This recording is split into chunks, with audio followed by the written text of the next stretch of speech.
Welcome to Herports, your engineer podcast berbicara mengenai keteknikan dengan asik karena life is hard but engineering is harder. Halo Sobat Earpods, aku Devi. Di sini aku bakal nemenin kalian selama beberapa menit ke depan. Gimana nih kabar kalian? Sehat aja kan? Pastinya harus selalu sehat ya, dan juga kita harus selalu semangat. Walaupun di masa PPKM yang saat ini nih diperpanjang gak tahu sampai kapan.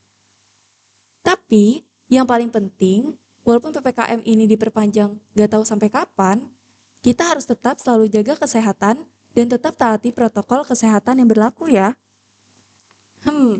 Selama PPKM ini dan juga kita kuliah online, pasti Sobat Earpods banyak banget kehidupan kita yang selalu berkutik di sosial media ya. Pastinya hampir 24/7 kita selalu berada di hadapan gadget. Bener gak sih? Nah, kali ini kita bakal ngomongin gimana sih cara bersosial media yang baik bersama dengan Ibu Titik dari perwakilan Diskominfo Banjarbaru. Mungkin langsung aja Bu, kita bisa sapa-sapa Sobat Earpods di rumah dan juga sekalian perkenalan singkat dulu. Assalamualaikum warahmatullahi wabarakatuh. Perkenalkan, nama saya Titi Septiningsih.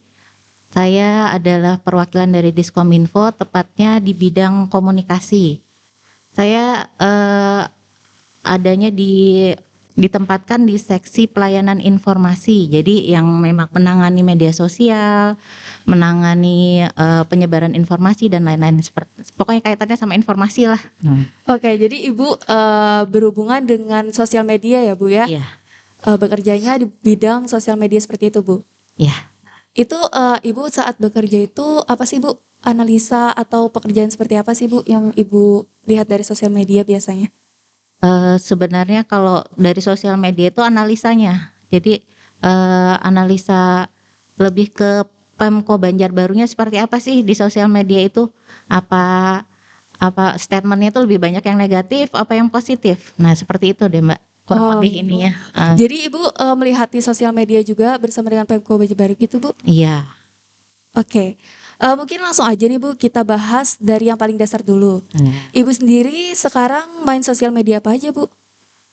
Kalau seusia saya nih ya, biasanya main Facebook kayak biasanya. Facebook ya, Facebook, IG kadang-kadang, Twitter punya juga cuman jarang Twitter ya.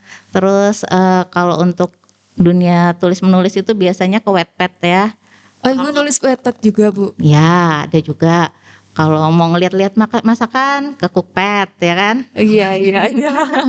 Atau mau lihat yang unik-unik ke Pinterest, nah kayak gitu deh. Oke. Nah, menurut Ibu, di antara sosial media yang banyak Ibu sebutin tadi dari Cookpad, Wattpad, Instagram ya Bu, Twitter. Nah, sosmed apa sih Bu yang paling sering Ibu pakai dan paling berasa gitu manfaatnya?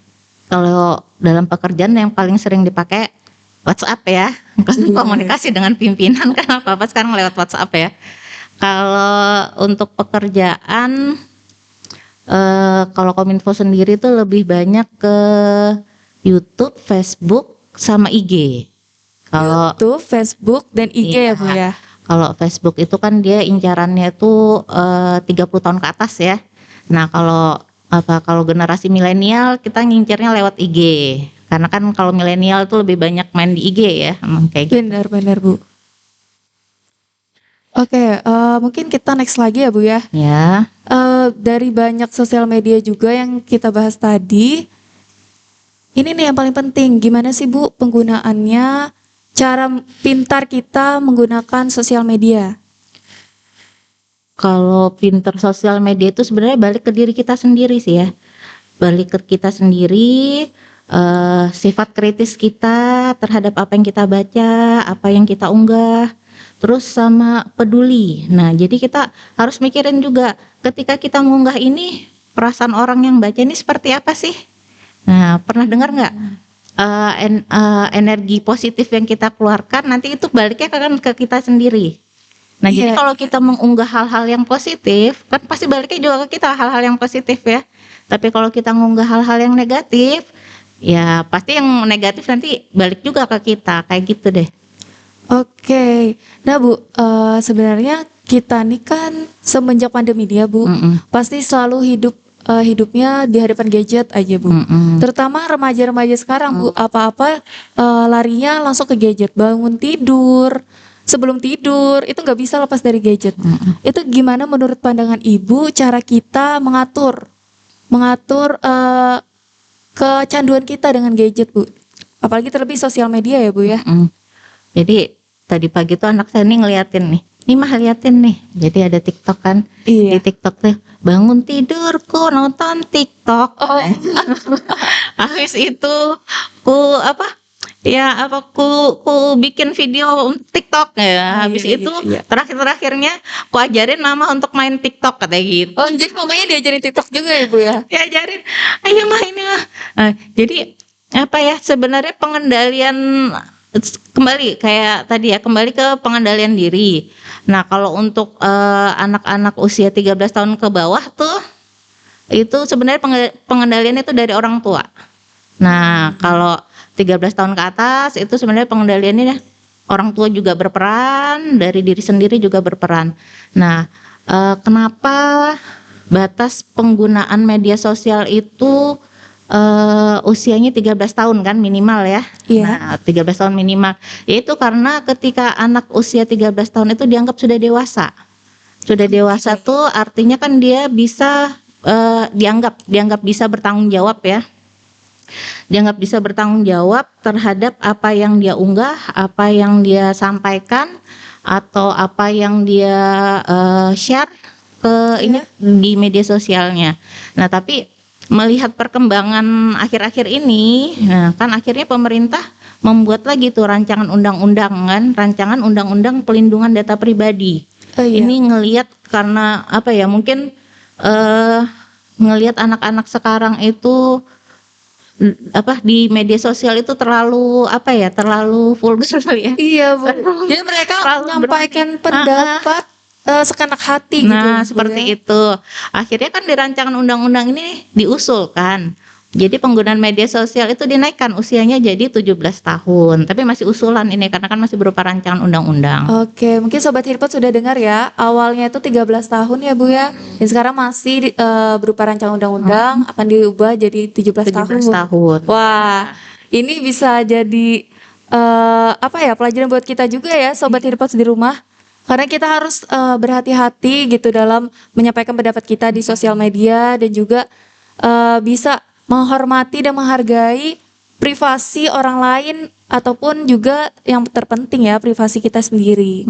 Gitu. Jadi kan survei dari Microsoft tuh. Jadi Microsoft ini pernah ngadain survei terhadap 32 negara ya. Oke. Di Asia Pasifik. Nah, jadi tingkat keberadaban warganet di Indonesia itu peringkat 29 dari 32 negara. Nah, jadi hampir paling bawah kan ya. Oke. Nah, itu dinilainya dari ujaran kebenciannya, dari perundungan cybernya, terus penyebaran hoaxnya. Nah, itu padahal pengguna internet di Indonesia ini kan tinggi. Iya.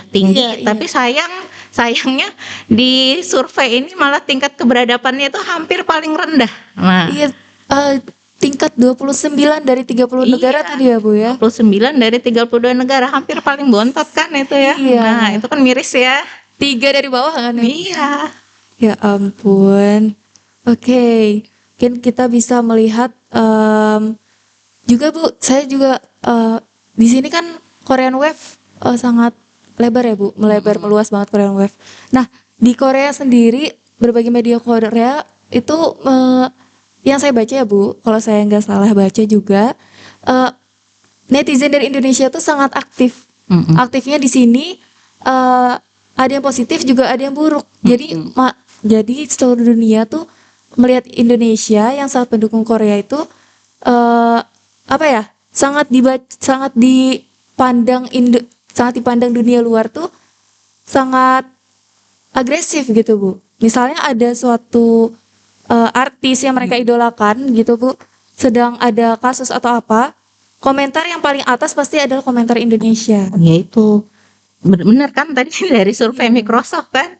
Survei Microsoft kalau warganetnya nih dari ujaran kebenciannya, dari perundungannya itu paling tinggi.